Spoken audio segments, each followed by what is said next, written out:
This video is going to be shorter than usual, because all I want to do this time is discuss my internal confusion over continued efforts at reviewing Train Sim World content. My original plan was to hold back most of this script and attach it to the end of my eventual London Overground Goblin Line review, but now I think it deserves its own dedicated video. I don't make my reviews for the sole intention of getting popular, and indeed, I don't fancy ever reaching Jeff Marshall or Sydney Watson levels of fame myself, even though I still enjoy watching their videos from time to time. I simply make these videos because I want to express my thoughts on various topics, regardless of whether or not people agree. And if people can learn something useful from these things, that's great. Before getting into the discussion proper, I want to thank another YouTuber called Maverick Hunter Daniel, who was a big influence on me when I decided to make my own TSW or TS Classic reviews. I will include a link to his channel in the description if I remember to do so. At the time of uploading, I still intend on updating my review of the San Francisco to San Jose route, as well as finally reviewing the Brighton Mainline, but I'm unsure over what to do with the idea of making more Train Sim World 4 videos in the long term. Assuming TSW 4 even lasts that long. For all I know, Dovetail may announce TSW 5 in September. It's clear to me that, no matter how many people boycott this game by refusing to buy the add-ons, Dovetail is still going to maintain the status quo and just keep bringing us out for as much money as possible, even though our wallets are already well past bone dry at this point, and just when I thought that wasn't even possible. The evidence can be found in the sheer number of add-ons that they have released for TSW over the years. They should be focusing on quality over quantity, not the other way round. And the most egregious examples of Dovetail exploiting the players are the pathetic cash grabs known as gameplay packs.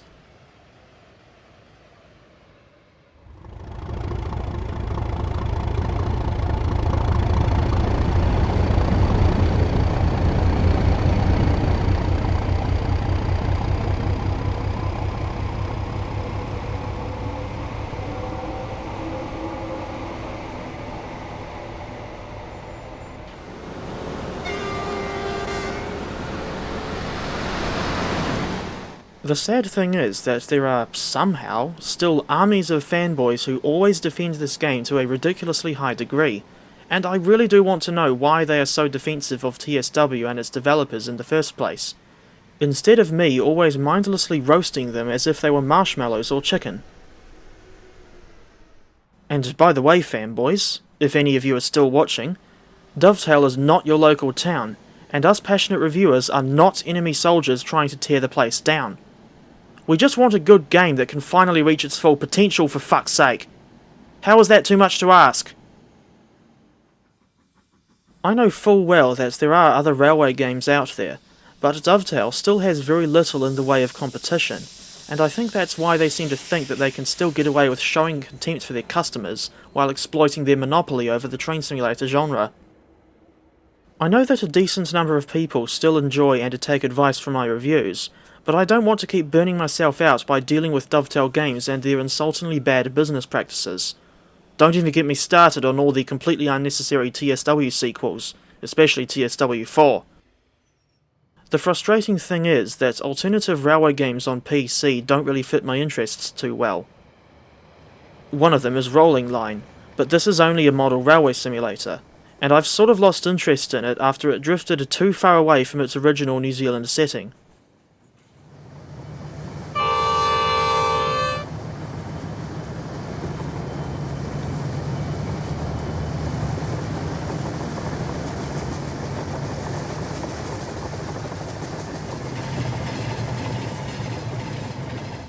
Meanwhile, there's Railroads Online, a game that's focused on building your own railroad and serving various industries, but it's ruined by being ridiculously grindy.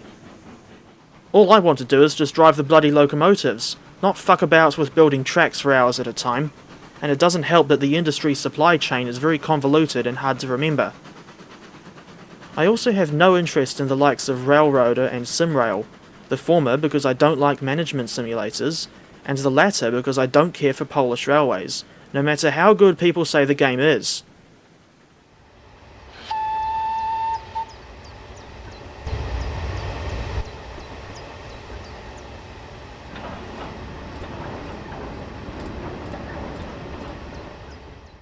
While I like running steam locomotives and creating dumb/completely inauthentic scenes in Train Simulator Classic, not to mention the game's usefulness when I needed to demonstrate specific locomotives for a review, I still find the game very annoying sometimes, especially with just how long the damn thing takes to load up, and using the scenario editor often feels very tedious. The same goes for trying to find scenarios on Steam Workshop or other sites, not to mention trying to faff about for ages to sort out the required add-ons. On one hand, I still like playing TSW from time to time, especially since the presence of timetable mode makes it really easy to just boot up the game and to take a random locomotive or multiple unit for a spin, and I also like being able to get up and walk around to explore the stations and trackside environment. But on the other hand, it also feels wrong to still buy these add-ons when you know that the company you're supporting doesn't seem to give a damn about its own customers. I say this because of their blatant laziness, incompetence, and annoying habit of rarely, if ever, fixing problems with existing DLC while preferring to release more and more new stuff, whose only purpose these days seems to be fanboy bait. I'm sick of seeing so many add-ons turn out to be overpriced and underwhelming or just insultingly bad failures. Examples include Great Western Express, the original Long Island Railroad, Rhine-Ruhr-Osten, the Arosa Line, ScotRail Express, S-bahn Vorarlberg, the Antelope Valley Line, and the s-bahn. I just can't decide on whether or not I should continue taking one for the team by still reviewing this crap. Sanity be damned, it seems.